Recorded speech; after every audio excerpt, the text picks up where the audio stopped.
Hey guys, in this video we are going to see a simple quick technique on how you can change the font size. So if you want to change the font size by any chance you find it not to be convenient and you want to just increase the font size, how we can do that. It's very simple. Just go back here on the main screen.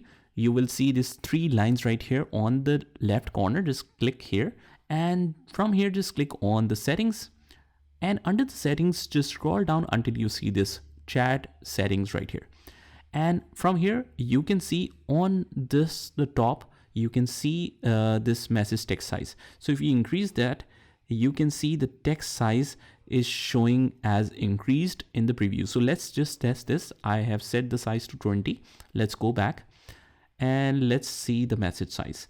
So as we can see here, whatever we send, it has increased the size of the text. So that's pretty much it, guys. This is how you can change that. If you want to learn more about Telegram, you can join the playlist link in the description, and I'll see you in the next one.